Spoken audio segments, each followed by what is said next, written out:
పావలా శ్యామల గారికి మెగాస్టార్ చిరంజీవి గారు ఏం సహాయం చేశారో నిజంగా మీకు తెలీదా? ఆమెకు మా మెంబర్షిప్ కార్డు ఇప్పించింది ఎవరు? టీఎన్ఆర్ గారు, గుండు హనుమంతరావు గారు, అల్లరి సుభాష్ని గారికి.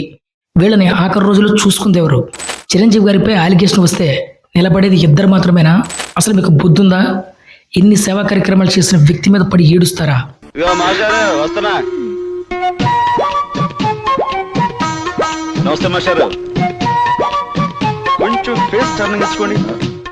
సీనియర్ క్యారెక్టర్ ఆర్టిస్టు పావలా శ్యామల గారు రీసెంట్గానే కాలం చేశారు. ఆమె కుమార్తె పలు యూట్యూబ్ ఛానల్లో మాట్లాడుతూ ఇండస్ట్రీని, ముఖ్యంగా కొంతమందిని బ్లేమ్ చేసే విధంగా చేసినటువంటి వ్యాఖ్యలు చిత్ర పరిశ్రమను తీవ్ర దిగ్భ్రాంతికి గురిచేస్తున్నాయి. మేలు చేసిన చేతులకే మళ్ళీ నిందలు వేయడం ఎంతవరకు కరెక్టో మీరే చెప్పండి. ఈ విషయంపై ఇటీవల దర్శకుడు విఎన్ ఆదిత్య గారు తీవ్ర మనస్తాపం వ్యక్తం చేశారు. అలాగే సురేటి కొండేటి గారు కూడా. ఈ ఇద్దరు మాత్రమే స్పందించారు. పావలా శ్యామల గారి మరణాంతరం కొన్ని యూట్యూబ్ ఛానల్స్ కేవలం వ్యూస్ కోసమే ఆమె కుమార్తె చిత్ర పరిశ్రమపై, ముఖ్యంగా చిరంజీవి గారిపై తప్పుడు ప్రచారం చేయించడం తీవ్ర ఆగ్రహానికి దారితీస్తుంది. కావాలనే కొందరు పని కట్టుకుని చేస్తున్నటువంటి ఈ అబద్ధపు ప్రచారాల గురించి ఇప్పుడు మాట్లాడదాం. చిరంజీవి గారు చేసిన ఎన్నో గుప్తదానాలకు, ఆర్థిక సహాయాలకు ప్రత్యక్ష సాక్షులు చాలా మంది ఉన్నారు ఇండస్ట్రీలో, ముఖ్యంగా అలాగే జర్నలిస్టుల్లో కూడా. సూర్యటి కొండేటి గారు, యాంకర్ రోషన్ గారు, అలాగే రాజా రవీంద్ర గారు, అలాగే ప్రభు గారు, ఇలా చాలా మంది ఉన్నారు.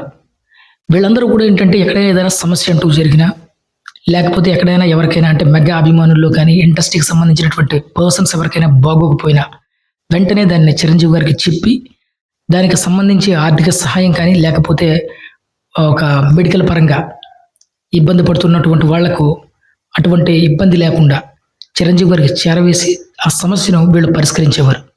వీటి గురించి ఇప్పుడు కూడా వాళ్ళు చెప్పలేదు, చిరంజీవి గారు అసలు ఎప్పుడు చెప్పుకోరు. వీళ్ళందరూ ఎవరికైనా సమస్య ఉందని తెలిస్తే చిరంజీవి గారి ద్వారా దాన్ని పరిష్కరించేవారు. ఇది కేవలం చిరంజీవి గారికి, వీళ్లకు మాత్రమే, అలాగే సహాయం పొందినటువంటి పర్సన్స్కి మాత్రమే తెలుసు. ఎందుకంటే చిరంజీవి గారు చేసినటువంటి సహాయం గురించి ఎప్పుడు ఆయన చెప్పుకోరు, పైగా ఎవరికి చెప్పొద్దు అని చెప్తారు. ఇది చిరంజీవి గారికి, అలాగే తీసుకెళ్లేటువంటి పర్సన్స్కి, అలాగే ఆ సహాయాన్ని పొందినటువంటి పర్సన్స్కి మాత్రమే తెలుసు. మిగిలిన ఎవరికి కూడా తెలియదు. పైగా చిరంజీవి గారే చెప్తారు, ఈ విషయం ఎవరికి తెలియకూడదు, వాళ్ళను ఇబ్బంది పెట్టకూడదు అని చాలా స్ట్రిక్ట్గా చెప్తారు. సో అదేవిధంగా 2017 అంటే కరోనాకి 2 సంవత్సరాల ముందు పావలా శ్యామల గారి ఆర్థిక పరిస్థితి చాలా దారుణంగా ఉంది. ఈ విషయం తెలుసుకున్నటువంటి చిరంజీవి గారు ఆమెకు 2 లక్షల రూపాయలు మొట్టమొదటిగా సహాయం చేసినటువంటి పర్సన్ కూడా చిరంజీవి గారే. ఈ విషయాన్ని ఆమె కూడా ఎక్కడ కూడా స్పందించలేదు, చెప్పలేదు. చెప్పడం పక్కన పెడితే ఇవ్వలేదు అని కొంతమంది ప్రచారం చేస్తే ఇంకొంతమంది కోట్లు పెట్టుకుని 2 లక్షల రూపాయలు మాత్రమే సహాయం చేస్తావా అంటూ చిరంజీవి గారిని ఎద్దేవా చేశారు. చూడండి, వాళ్ళెవరో తెలుసు కదా, మన తెలుగు మీడియా ఛానల్స్ నడిపేటువంటి జర్నలిస్టులు అని చెప్పుకునే లఫుట్ నా కొడుకులు. తెల్లవారితే ఒక్కడు కూడా భిక్షాటన చేసేటువంటి పర్సన్స్కి 10 రూపాయల దానం కూడా చేయరు. ఎందుకంటే జర్నలిస్ట్ ముసుగులో భిక్షాటన చేసేది వీళ్ళే కదా. కనీసం దీని గురించి పావలా శ్యామల గారు కూడా స్పందించి మాట్లాడలేదు. చిరంజీవి గారు ఇచ్చినటువంటి 2 లక్షల రూపాయలు తీసుకుని పైగా నాకు ఇండస్ట్రీలో ఎవరు కూడా సహాయం చెయ్యలేదు అని చెప్పింది. దానికి చిరంజీవి గారు ఎలాగో బాధపడరు. ఎందుకంటే బాధపడేటువంటి పర్సన్ అయితే సహాయం ఎందుకు చేస్తారు చెప్పండి? ఆయన్ని తిట్టేవాళ్ళు తిడుతూ ఉంటారు, పొగిడేవాళ్ళు పొగుడుతూ ఉంటారు, కానీ ఆయన మాత్రం ఆయన పని చేసుకుంటూ వెళ్ళిపోతారు. కానీ ఇవన్నీ చూసేటువంటి పర్సన్ ఒకరుంటారు, దేవుడు. ఆయన ఊరుకోడు కదా. అయితే పావలా శ్యామల గారు 2 లక్షల రూపాయలు తీసుకుని కూడా నాకు ఎవరు సహాయం చెయ్యలేదు అని చెప్పిన కొన్ని రోజులకే టీవీ వ్యాధితో బాధపడుతున్నటువంటి ఆమె కుమార్తె మెట్ల మీద నుండి పడి వస్తూ ఉండగా కింద పడి 2 కాళ్ళు విరిగిపోయాయి, దాదాపు 3 చోట్ల. టీవీ వ్యాధితో బాధపడుతున్నప్పుడు మీరు 2 lakhs పంపించారు.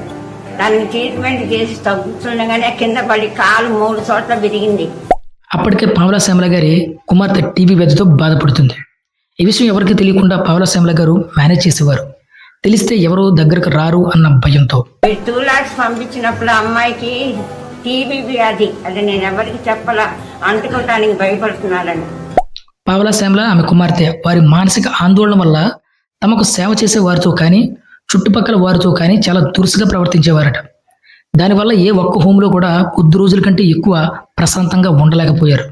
దీంతో పావలా శ్యామల గారి ఆర్థిక పరిస్థితి మరింత దారుణంగా తయారైంది. పైగా ఈవిడకు మాలో మెంబర్షిప్ కార్డు కూడా లేదు. మా అంటే మూవీ ఆర్టిస్ట్ అసోసియేషన్.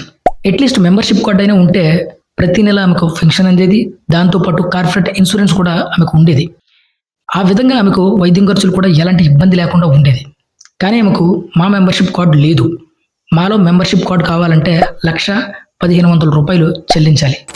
ఆ తర్వాత కొన్నాళ్ళకి ఒక మీడియా ఛానల్లో మాట్లాడుతూ ఆమె పడుతున్నటువంటి అవమానాల గురించి, బాధల గురించి చెప్పుకొచ్చారు. అందులో భాగంగా చిరంజీవి గారిని నేను ఏమీ అనకుండానే ఆయన దగ్గర కోట్లు పెట్టుకుని 2 లక్షల రూపాయలు మాత్రమే ఇస్తావా అని నేను అన్నట్టుగా క్రియేట్ చేస్తున్నారు అన్న దానిపై ఆమె స్పందించారు తప్ప నాకు చిరంజీవి గారు 2 లక్షల రూపాయలు ఇచ్చారు అని ఎక్కడ ఆమె చెప్పలేదు. ఆ తర్వాత కరోనా టైంలో ఆమె పరిస్థితి మరింత దారుణంగా తయారైంది. ఈ విషయం తెలుసుకున్నటువంటి చిరంజీవి గారు ఆమెకు ఆయన సొంత డబ్బుతో మూవీ ఆర్టిస్ట్ అసోసియేషన్లో అంటే మాలో మెంబర్షిప్ కార్డు ఇప్పించారు. దాదాపు 1,1500 రూపాయలు భారీ మొత్తాన్ని చెల్లించి ఆమె కార్డు ఇప్పించారు.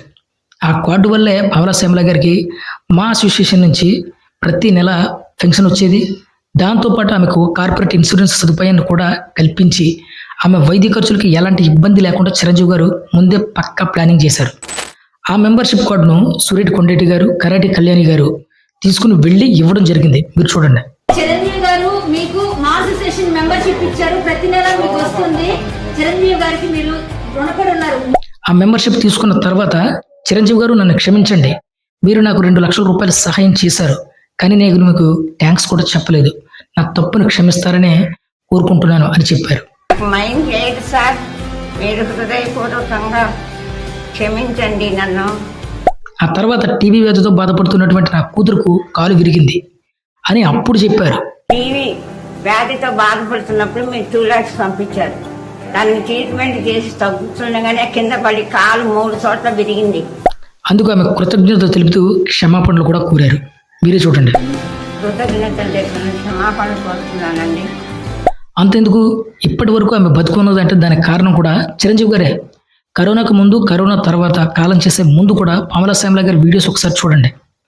కరోనా టైం నుంచి పోలిస్తే ఇప్పటికీ దాదాపు 7 సంవత్సరాలు ఆమె బతుకుందంటే దానికి కారణం కూడా చిరంజీవి గారే. చిరంజీవి గారు మాలో మెంబర్షిప్ కార్డు ఇవ్వడం వల్ల ఆమెకు ప్రతి నెల పెన్షన్ రావడం, అలాగే ఆవిడకి సంబంధించినటువంటి హెల్త్ ఇన్సూరెన్స్ చేయడం వల్ల ఇప్పటి వరకు ఆమె కాలం గడిపారు. ఒక్క ఆమెకు మాత్రమే కాదు, కరోనా టైంలో చిరంజీవి గారు ఆమెతో పాటు 24 క్రాఫ్ట్స్ పనిచేసేటువంటి ప్రతి సభ్యునికి, మా మెంబర్షిప్ అందరికీ ఉన్నటువంటి పర్సనల్ అందరికీ కూడా వాళ్ళకి కావాల్సినటువంటి గ్రాసరీస్ అంటే సరుకులు, అలాగే వారికి కావాల్సినటువంటి మందులు అన్నిటిని కూడా చిరంజీవి గారు పంపించేవారు. ప్రతి నెల మొదట 2 లక్షల రూపాయలు సహాయం చేశారు. తర్వాత మాలో మెంబర్షిప్ కార్డు ఇప్పించారు. ఇలా ఎన్నోసార్లు పావలా శ్యామల గారికి సహాయం అందించారు మన మెగాస్టార్ చిరంజీవి గారు. ఈ విషయాన్ని ఏ మీడియా ఛానల్లో అయినా సరే ప్రసారం చేశారా? ఆయన స్పందించి మెంబర్షిప్ కార్డు ఇప్పించిన తర్వాత ఈ విషయం తెలుసుకున్నటువంటి పవన్ కళ్యాణ్ గారు కూడా స్పందించి ఆయన కూడా సహాయం చేశారు. తర్వాత సాయిధరం తేజ్ గారు, దిల్ రాజు గారు, అల్లు అర్జున్ గారు ప్రతి ఒక్కరూ సహాయం చేశారు ఆమెకు. అలానే చాలా మంది చిన్న పెద్ద ఆర్టిస్టులు కూడా ఆమెకు వ్యక్తిగతంగా ఆదుకున్నారు. చిరంజీవి గారు కేవలం పావలా శ్యామల గారికి మాత్రమే కాదు, గతంలో తీవ్ర అనారోగ్యంతో బాధపడుతున్నటువంటి టిఎన్ఆర్ గారికి, గుండు హనుమంతరావు గారికి, అలాగే అల్లరి సుభాష్ని గారికి కూడా ఎంతో మందిని ఆర్టిస్టులను చిరంజీవి గారు ఆదుకున్నారు. వారి చివరి కాలంలో ఇంత చేసిన గొప్ప వ్యక్తిపై సామాజిక మాధ్యమాల్లో బురద చల్లడం ఎంతవరకు కరెక్టో మీరే చెప్పండి. ఈ వివాదంపై ప్రముఖ దర్శకుడు విఎన్ ఆదిత్య గారు కూడా, అలాగే సూర్యటి కొండేటి గారు వీళ్ళ సోషల్ మీడియా వేదికగా స్పందిస్తూ వారి ఆవేదనను వ్యక్తం చేశారు. నిజానికి పావలా శ్యామల గారి బాధ అంతా తన కుమార్తె తన కాలం చేసిన తర్వాత ఆమె జీవితం ఏమవుతుందో అన్న భయంతోనే సాగిందని చాలా మంది చెబుతున్నారు. అయితే కొంతమంది ఆమె బలహీనతలను, ఆమె కుమార్తె పరిపక్వత లేని మాటలను ఆసరాగా చేసుకుని ఇలా చేయటం చాలా దారుణం. ఒకసారి చూడండి, ఈ థంబ్నెయిల్స్ చూడండి ఒకసారి. ఏ చెప్పుతో కొడితే బాగుంటుంది వీడిని? మీరే చెప్పండి. వీడు నిజంగా జర్నలిస్టేనా? వీళ్ళు తినేది అండమేనా? పావలా శ్యామల గారు అనాథాశ్రమంలో వెళ్ళడానికి వీల్లేదు అని పవన్ కళ్యాణ్ గారు మాలో ఉండేటువంటి మెంబర్స్తో అందరితో మాట్లాడి వాళ్ళందరినీ అక్కడికి పంపించి అక్కడ జరగవలసినటువంటి కార్యక్రమాలు అన్నీ కూడా జరిగే విధంగా ఏర్పాటు చేశారు. పావలా శ్యామలకు ఇచ్చినటువంటి గౌరవార్థం ఆమె కుమార్తెకు సహాయం చేయడానికి ఇండస్ట్రీ ఎప్పుడు సిద్ధంగానే ఉంది అని చెప్పడానికి ఇది ఒక స్పష్టంగా చెప్పుకోవచ్చు కదా. అయినా చివరకు తమకు సహాయం చేసిన పెద్ద మనుషులను కూడా వారు అవమానించడం, దూషించడం వంటివి రిపీట్ అవుతూనే వచ్చాయి. ఈ క్రమంలోనే ఎవరో మైక్ పెట్టారని, పరిస్థితి ఏమాత్రం బాలేని ఆమె కుమార్తె ఇండస్ట్రీని బ్లేమ్ చేస్తూ మాట్లాడితే దాన్ని నిజమని నమ్మి కొందరు చిత్ర పరిశ్రమ గురించి బ్యాడ్గా ప్రచారం చేయడం. కానీ నిజానికి ఆమె అంతిమ క్షణాల్లో, అంత్యక్రియల్లో కూడా మా అసోసియేషన్ మరియు చిత్ర పరిశ్రమే పూర్తి బాధ్యత తీసుకొని నిలబడింది.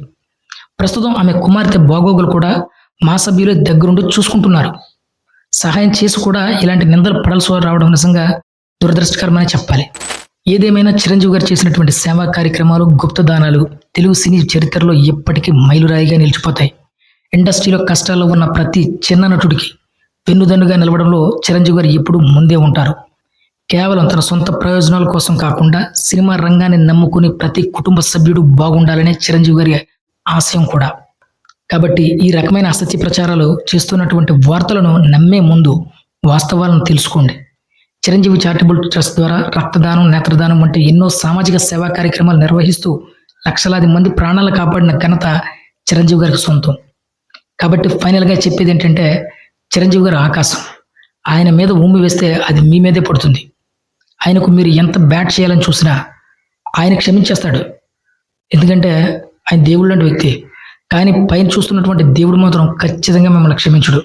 గుర్తుపెట్టుకోండి.